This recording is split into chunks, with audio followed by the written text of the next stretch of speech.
Hey everyone, welcome back to the show. Hello, hello. We are so happy you are here today. Alice, what's the first thing that comes to your mind when you hear the words artificial intelligence? Ooh, artificial intelligence. My first thought is robots taking over the world, like in the movies.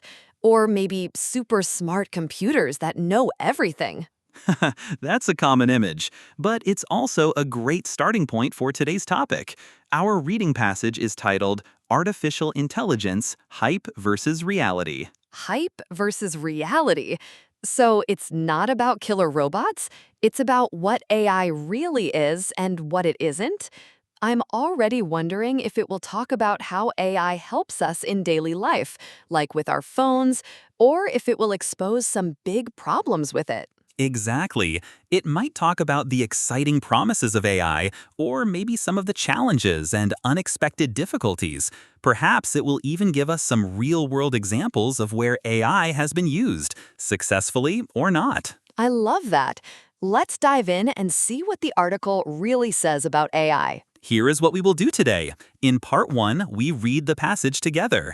In Part 2, we learn the 8 skills. In Part 3, we do a quick review. And in Part 4, we practice together with real questions. So get ready to explore the world of AI with us. Let's start. Okay, welcome to Part 1. This is our reading passage. The title is Artificial Intelligence, Hype versus Reality. Don't worry if you don't know much about AI. We will explain everything as we go. I will read each paragraph slowly.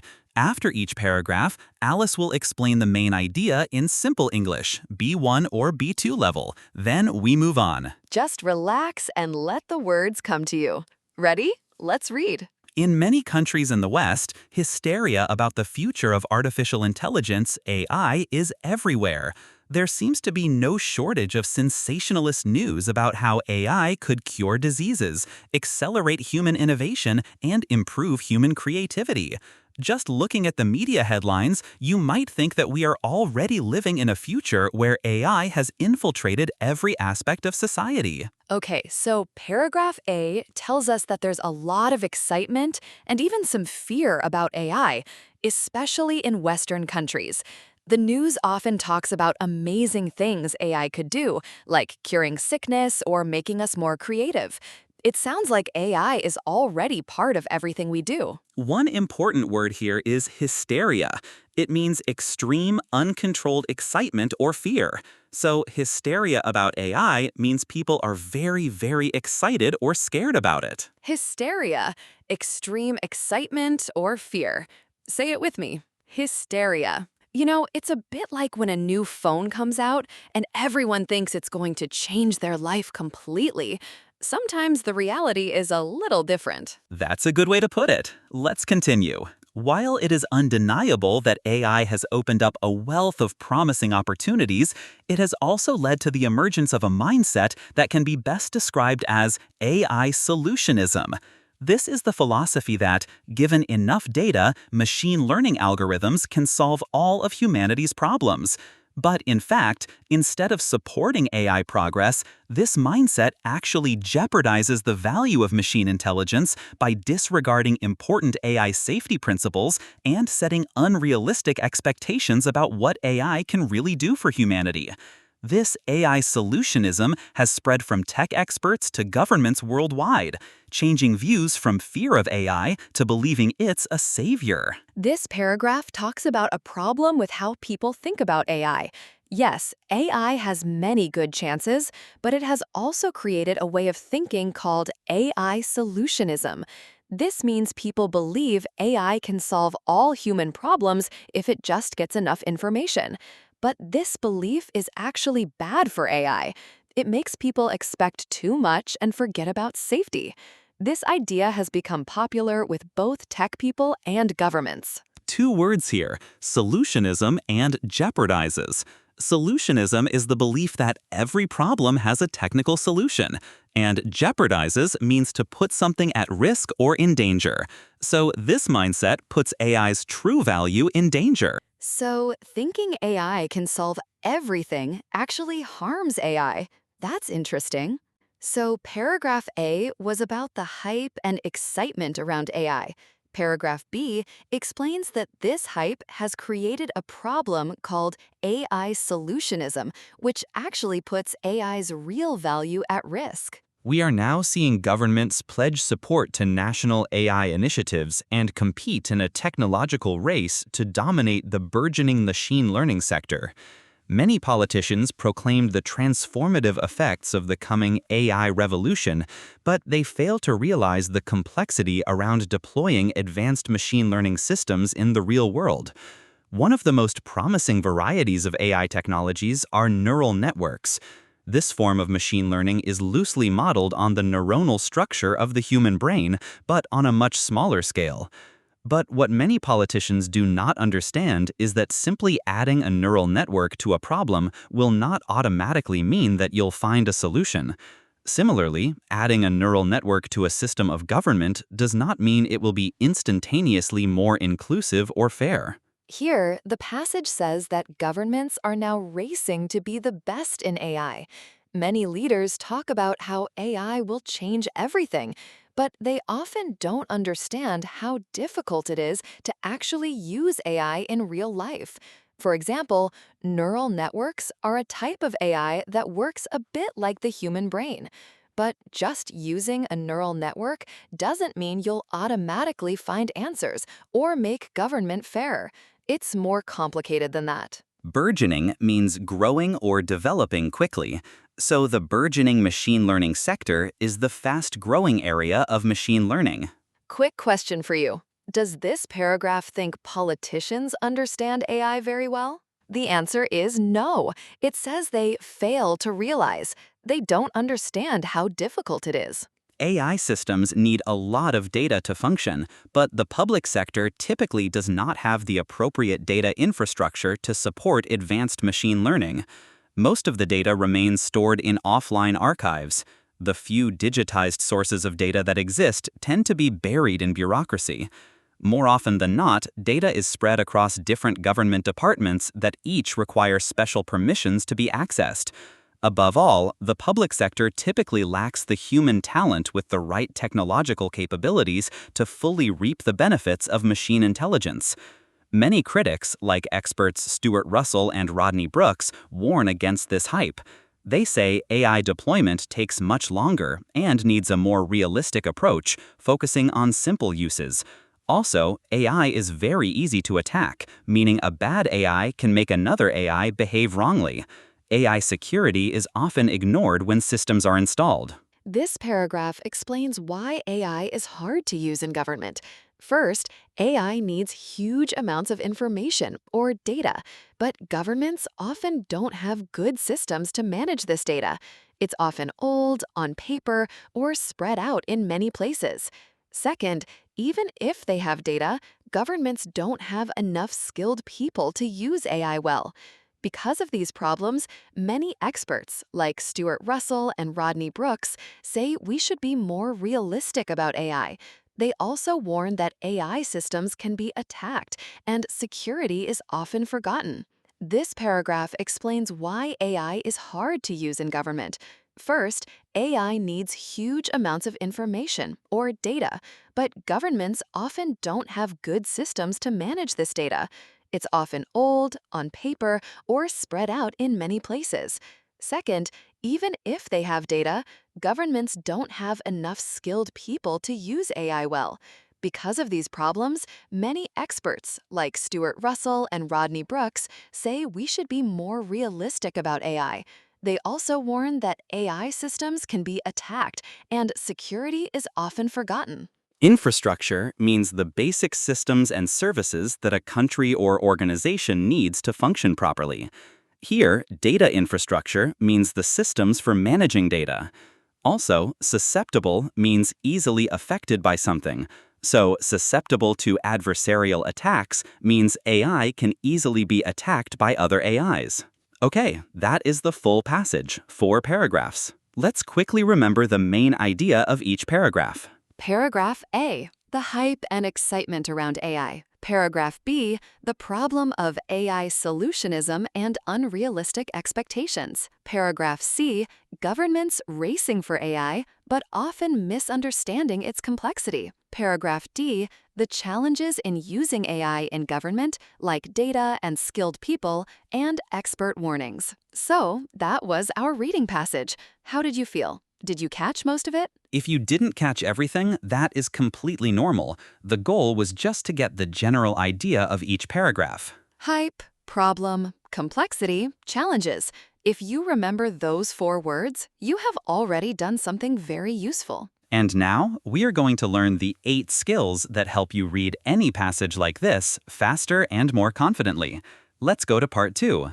Welcome to part 2. This is the main part of today's episode, the 8 reading skills. 8 skills you can use in your next IELTS exam or even in everyday English reading. Are you ready? Let's begin with skill 1. Okay, skill number 1, David. Skill number 1, skim the whole passage first before you read carefully. Skim? You mean read it fast? Yes, very fast. Don't stop for difficult words. Just get the general idea of each paragraph. So for our AI passage, what's the general idea? Paragraph A introduces the hype. Paragraph B gives the problem of solutionism. Paragraph C talks about complexity. Paragraph D discusses the challenges. Oh, so it's basically hype, problem, complexity, challenges. That's the same shape we just reviewed. Exactly. And once you know that shape, finding answers becomes much faster. That makes a lot of sense.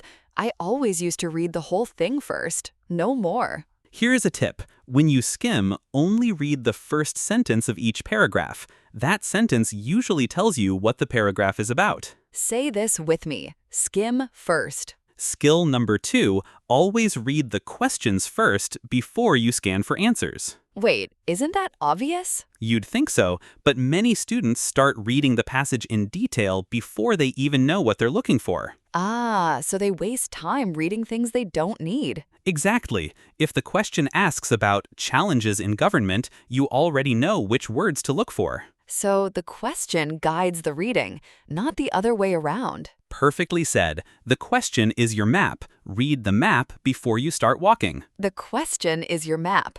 Say it with me. The question is your map. Okay, skill 3. Scan for keywords. Don't read every word. Let your eyes jump to the important ones. What counts as a keyword? Names, numbers, dates, and unusual words. For example, in our passage, Silicon Valley, Stuart Russell, Rodney Brooks. So if a question asks about a specific person, I just scan for capital letters? Exactly. Your eyes move down the page quickly like a camera, looking for the important things. Like a camera. My eyes are a camera. I love that. Names are always easy to spot. If a question mentions IBM Watson, your eyes will find it very quickly. All right, quick pit stop. So far, we've got skim first, questions are your map, and now eyes like a camera for keywords. 3 down, 5 to go. Skill 4 is a really useful one. Watch for paraphrasing. What do you mean by paraphrasing? The question will almost never use the exact same words as the passage. It will use synonyms instead. Can you give me an example from our AI passage? Sure. The passage says, lacks the human talent with the right technological capabilities. A question might say, not enough skilled people. Oh, lacks talent becomes not enough skilled people, and technological capabilities is just skilled. Exactly. Same meaning, different words. That sounds hard. It gets easier with practice, honestly. The skill is simply, don't look for the same words, look for the same meaning. Say that again, David. I want to remember it. Don't look for the same words, look for the same meaning.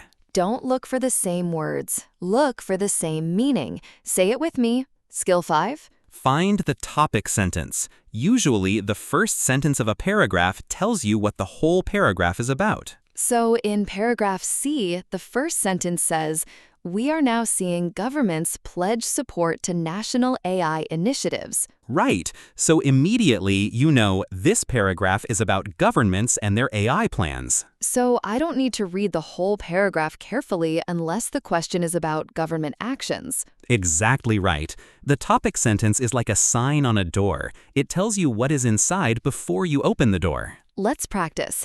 Listen to this first sentence. What is the paragraph about? In many countries in the West, hysteria about the future of artificial intelligence, AI, is everywhere. The paragraph is about how people feel about AI, all the excitement or fear. That is paragraph A. Did you get it right? Skill 6 is the one that trips learners up the most, but it's really just a small logic puzzle. True, false, not given questions. Oh no, I always get confused with not given. Everyone does it first. Here is the key difference. True means the passage says the same thing as the statement. False means the passage says the opposite. Not given means the passage simply does not mention it at all. So not given does not mean false. It just means the passage is silent, no information. Exactly. The passage is silent. Say it with me. The passage is silent. And here's a little trick this question type likes to play. Sometimes the statement says all or always, but the passage only talks about some. That's usually a false. The statement went too far. Ooh, so watch out for words like all, every, always, never. Good tip. Okay, let me test you. Here is a statement based on paragraph C. All politicians fully understand the complexity of AI. The passage says many politicians fail to realize the complexity. So that is false because the statement says the opposite. Correct. Now try this one, based on paragraph D. AI systems are never susceptible to adversarial attacks. The passage says AI is extremely susceptible to adversarial attacks. So never susceptible is the opposite. So the answer is false. Perfect. You just used skill 6 correctly. Skill 7? Manage your time. If one question is taking too long, skip it and come back later. But isn't it bad to leave a question unanswered? It's worse to spend 5 minutes on one hard question and lose time for 5 easy ones. Oh, so one hard question can cost you many easy points? Exactly. Always guess something, mark it, and move on. You can come back at the end if you have time. A good rule of thumb, roughly 1.5 minutes per question. If you're still stuck after that, move on and come back later. And our last skill, skill 8, guess unknown words from context. You will never know every word, and that is completely normal. Oh, that is so good to hear. For example, imagine you don't know the word burgeoning in our passage, but the sentence talks about governments competing in a technological race in this sector. So I can guess burgeoning must mean something like growing fast or developing quickly. I don't need the exact definition. I just need enough to answer the question. Exactly. Context is the words around the unknown word. Use those words as clues. Say this with me.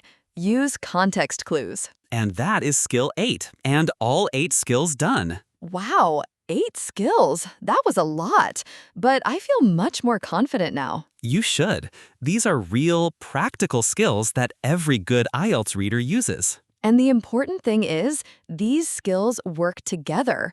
Skim, read the questions, scan for keywords, watch for paraphrasing, topic sentence, true, false, not given, time management, context clues. They are a team. All 8 working together. Let's go review them quickly. Before we move on to part 3, David, where can students practice these reading logic skills?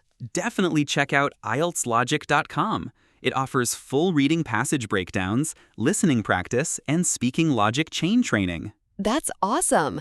Built by system architects to sharpen your analytical thinking. Visit IELTSlogic.com today. Welcome to part 3. Quick review, no pressure, just a fun recap. I will say the skill number, Alice says the skill name. Ready? Ready. I will remember all 8. Watch me. Okay, Alice, I'm going to quiz you. Skill 1. What do we do first? Read every word very carefully? Haha, no, that's the opposite. Skim first, get the big picture. Right, skim first. I knew that. My brain was just warming up. Okay, how about skill 2? Read the questions before you scan. Good. And skill 3? Scan for key words, not full sentences, like a camera. Very good. Now skill 4, the tricky one. Skill 4 is about not looking for the same words, but for the same meaning, paraphrasing. Excellent, that's the one. And skill 5? Find the topic sentence in each paragraph. It's like a sign on a door. Perfect. Now for skill 6. This is the one about true, false, not given. What's the key difference for not given? Not given means the passage is silent. It just doesn't say. It's not false, it's just not there. Exactly. And skill 7? Manage your time. Don't get stuck on one question. And finally, skill 8? Guess unknown words from context. Use the words around it as clues. 8 skills. I think I got them all this time. Well, almost. You nearly said read every word at the start. That one doesn't count. I was warming up. Now, if you feel like it, try saying all 8 out loud yourself. No pressure, even remembering 4 or 5 is great. However you did, that is genuine progress. 8 skills reviewed, quickly and clearly. Remember, you don't need to memorize the names, you need to do them. Skills are actions, not words. Alice, a quick reminder for our listeners before we head into part 4. Yes, for complete reading sentence analysis, synonym replacements, and solution pathways, head over to IELTSlogic.com. It's designed by IELTS experts to help you build clear logic. Check out IELTSlogic.com and boost your score. Now, the most important part, putting the skills into action. Let's go to part 4. Welcome to part 4, practice time. We are going to use our passage about artificial intelligence. Remember, the one about the hype, the problem of solutionism, the complexity, and the challenges? And I will ask you real exam-style questions. Try to answer before we give you the answer, if you can. Say it out loud if you like. No pressure, though. Just listening carefully works too. After each question, we pause. Then we go back to the passage, look at the exact line, and explain the answer. Question 27. What is the writer doing in the first paragraph? A. Predicting the future impact of AI. B. Describing a public perception of AI. C. Outlining some possible benefits of AI. D. Highlighting the breadth of the influence of AI. Let's look back at paragraph A. It says, hysteria about the future of artificial intelligence, AI, is everywhere. There seems to be no shortage of sensationalist news. You might think that we are already living in a future.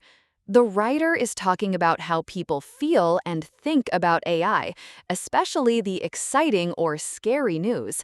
So, the best answer is B, describing a public perception of AI.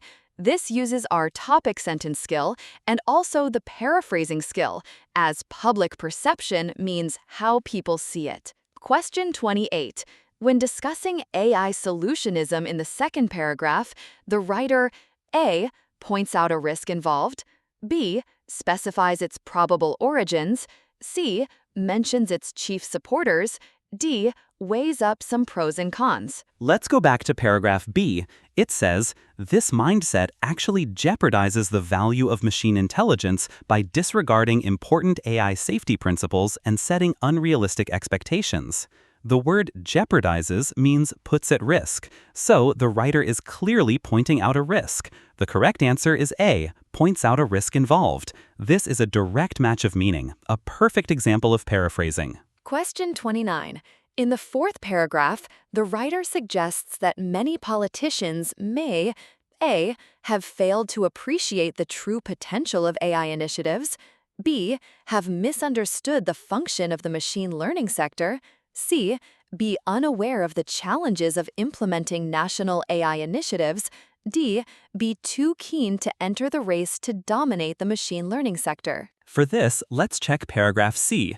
It states, while many politicians proclaim the transformative effects, they fail to realize the complexity around deploying advanced machine learning systems in the real world. Fail to realize the complexity means they don't understand how difficult it is, or they are unaware of the challenges. So, the correct answer is C. Be unaware of the challenges of implementing national AI initiatives. Again, a clear case of paraphrasing. Okay, let's try a different type of question now. This time, summary completion. We need to complete the summary using words from a list. Question 30. Neural networks are a promising area of AI technology for governments. However, many politicians overestimate their capabilities, believing that the mere addition of a neural network will produce solutions and promote 30. Let's go back to paragraph C.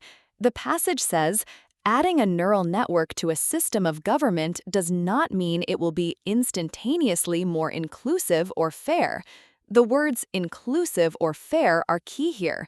Looking at our options, F, equality, is the best match for inclusive or fair. So the answer is F.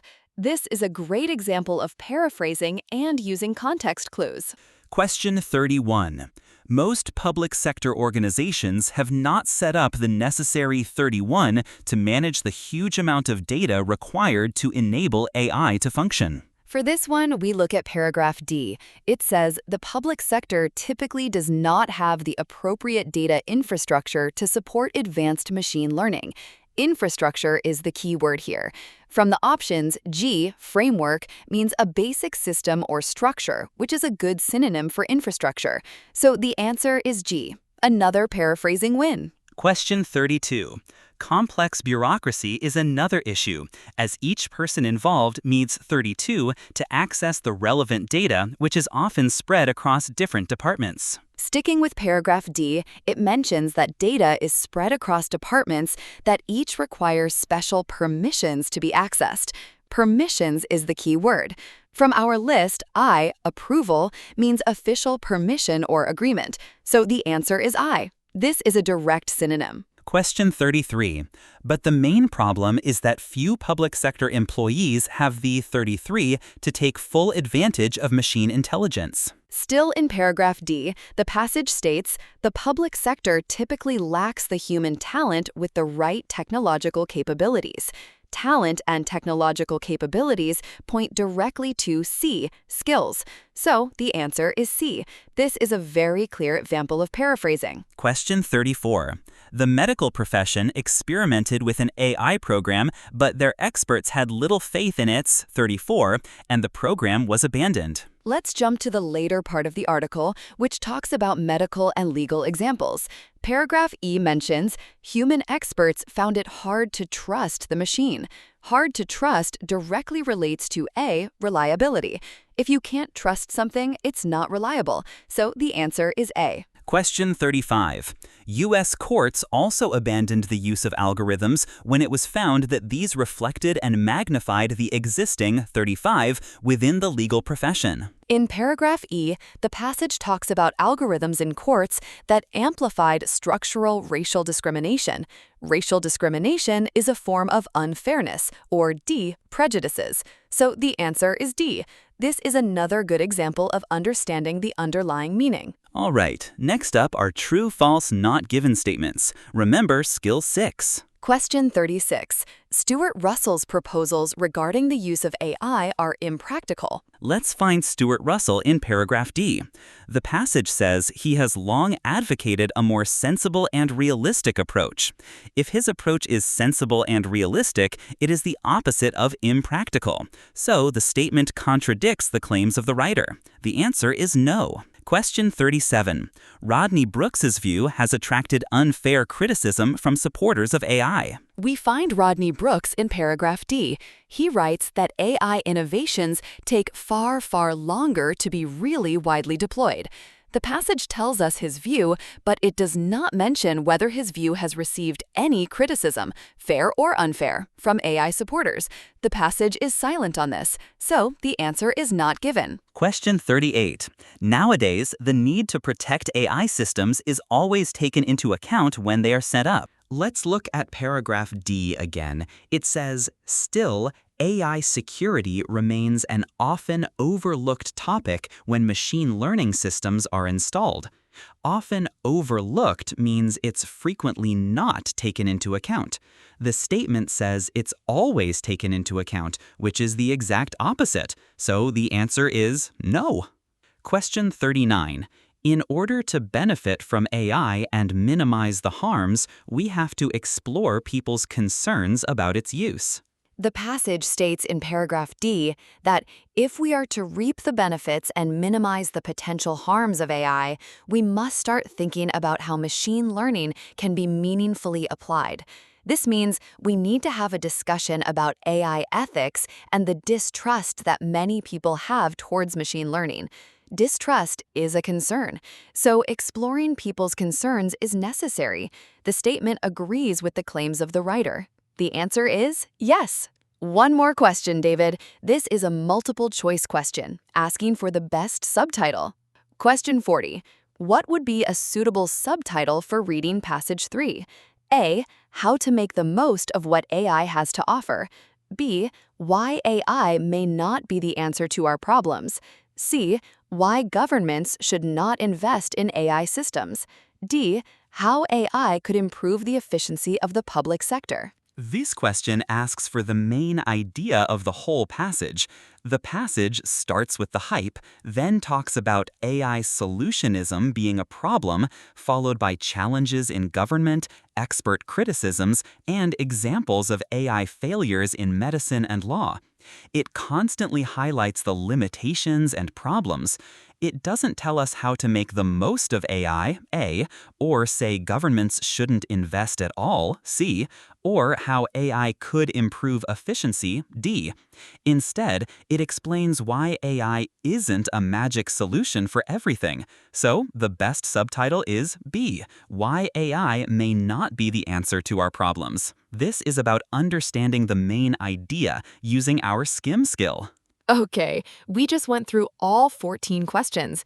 David, let me ask, what skills did we actually use today? Great question. Let's see. First, paraphrasing. Almost every question had a synonym swap. Right, like jeopardizes for risk or talent for skills. Then, logic signals and understanding the writer's attitude. Words like however and fail to realize showed us the writer's critical view.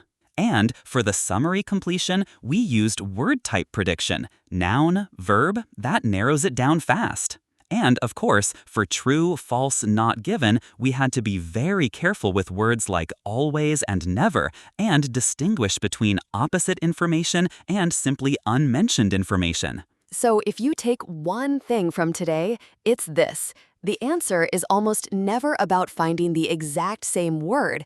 It's about finding the same idea in different words. Well said. Okay, let's move on to our closing. So that is it for today. 8 reading skills and 1 thought-provoking passage about AI. Let's say all 8 one more time, fast. Skim. Questions first. Keywords. Paraphrasing. Topic sentence. True, false, not given. Time management. Context clues. 8 skills. Beautiful. Before we go, say this with me. I have the right strategy. I have the right strategy. I have the right strategy. Say it one more time if you'd like, because it's true. Oh, before we go, one last fun fact about AI. Did you know that the very first computer program that could play chess was developed in 1951? It was called Turochamp. It was very simple, and it could only look ahead 2 moves. But it was the start of something truly amazing. From 2 moves to beating grandmasters. That's some progress. Right? Okay, that's it for today. Bye, everyone. Bye-bye.